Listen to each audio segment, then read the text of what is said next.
पर्नेछ। तपाईहरुलाई थाहा छ म आफै पनि काठमाडौँ क्षेत्र नम्बर 4 को उम्मेदवार छु। म केवल चितवनमा तपाईहरुको हौसला बढाउन मात्र आएको हुँ। केवल चितवनमा म सिङ्गो नेपाली कांग्रेसले यो पटकको निर्वाचनमा चितवनतर्फ फर्केर हेरिरहेको छ भन्ने सूचना तपाईहरुलाई दिन मात्र आएको हुँ। तपाईहरुसँग त्यही कुरा निवेदन गर्न मात्र आएको।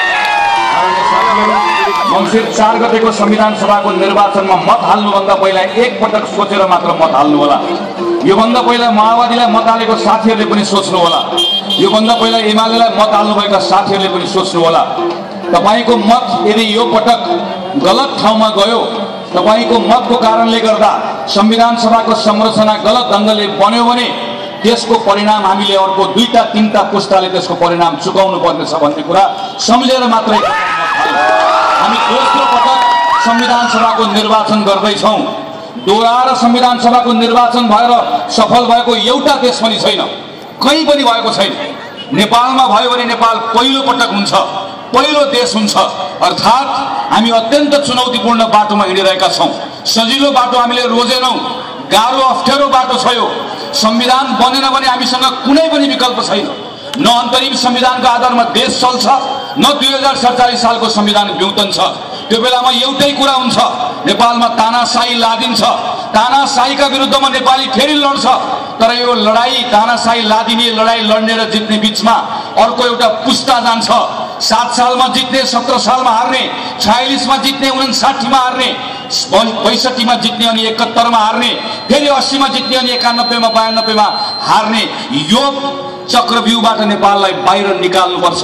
नेपाल यो पटक संविधान सभाको निर्वाचनलाई सफलतापूर्वक सम्पन्न गर्ने ठाउँमा पुग्न सकेन भने हामी नेपालीले यो चोट बेहोर्न पनि सक्दैनौँ र अर्को एउटा पुस्ता सङ्घर्षमा बित्छ। त्यसकारणले गर्दा कांग्रेस तपाईहरुसँग एउटा संकल्प गरेर प्रण गरेर उभिन आएको छ। म त्यति कुरा मात्रै तपाईहरुको बीचमा भन्न आएको हुँ। यो पटक संविधान सभाको निर्वाचनबाट बनेको संविधान सभालाई कांग्रेसले असफल हुन दिँदैन। यो पटक संविधान सभाले नेपालको संविधान बनाउँछ, त्यो पनि 1 वर्षभित्र बनाउँछ। हामी 1 वर्षभित्र नेपाललाई संविधान दिन्छौँ।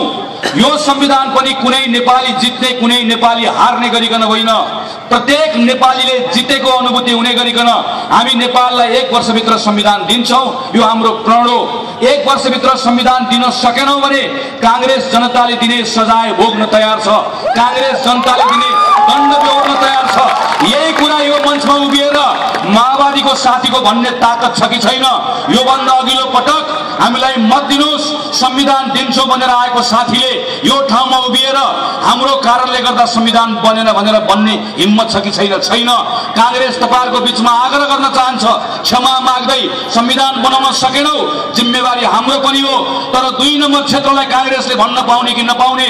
हिजो कलमले संविधान लेख्छु भन्ने एकनाथ राणा भाटलाई तपाईले यही ठाउँमा थन्काउनु भयो अनि बन्दुकले संविधान लेख्छु भन्नेलाई बानेश्वरको संविधान सभामा पठाइदिनु भयो। कहाँबाट पाउनुहुन्थ्यो? केही कुरा दोहोऱ्याउनु भयो भने फेरि संविधान बन्दैन। न अतिवादी शक्तिको नेतृत्वमा नेपालले संविधान पाउँछ, न अलमल्यको शक्तिको नेतृत्वमा नेपालले संविधान पाउँछ।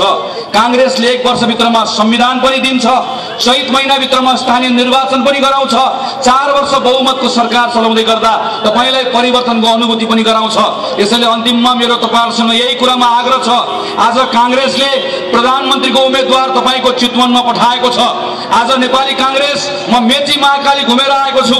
कांग्रेसको बहुमतमा संविधान सभा बन्छ, कांग्रेसको बहुमतमा संसद बन्छ। यो बन्दै गर्दा तपाई क्षेत्र नम्बर 2 बाट नेपाली कांग्रेसको पुरानो इमानदार कर्मठ योग्य शेषनाथ अधिकारीलाई नेपाली कांग्रेसको संविधान सभाको बहुमतको त्यो भिडमा देख्न चाहनुहुन्छ कि चाहनुहुन्न?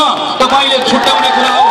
कांग्रेसको नेतृत्वमा सरकार बन्दै गर्दा तपाईको प्रतिनिधिलाई त्यो सरकारभित्र देख्न चाहनुहुन्छ कि चाहनुहुन्न? 2 नम्बरले छुट्याउने बेला आएको छ। तपाईको मत खेर नजाओस्। तपाईको यो पटकको मत संविधान सभाका निम्ति, तपाईको यो पटकको मत संविधान सभाको सफलताका निम्ति। एमालेको साथीलाई मेरो अनुरोध, अर्को पटक कांग्रेसले चित्त बुझाएन भने फेरि एमालेलाई मत हाल्नु होला।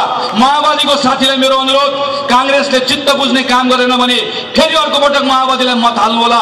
तर एमालेलाई मत हाल्न, माओवादीलाई मत हाल्नका निम्ति पहिला नेपाल त रहनु पर्यो, नेपाली भएर बाँच्न पाउने हाम्रो यो अवस्था रहनु पर्यो, अनि बल्ल पार्टी रोगौला।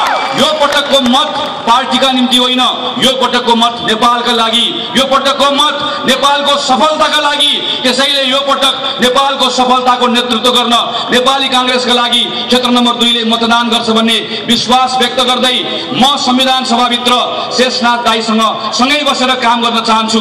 म संविधान सभाभित्र चितवनका साथीहरूसँग सँगै बसेर काम गर्न चाहन्छु। नेपाली कांग्रेस चितवनबाट यही कुरा खोजिरहेको छ। तपाईले दिने सम्मानलाई नेपाली कांग्रेसले पनि त्यही सम्मान फर्काउँछ, तपाईले लगाउने गुणलाई नेपाली कांग्रेसले पनि त्यही गुण फर्काउँछ।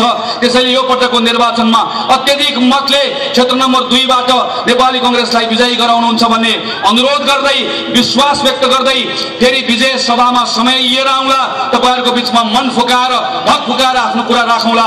आज छोटो कुरा राखेर बिदा हुन खोजे, यसका निम्ति क्षमा माग्दै आफ्नो कुरा यही टुङ्ग्याउँछु। धन्यवाद, नमस्कार, जय नेपाल।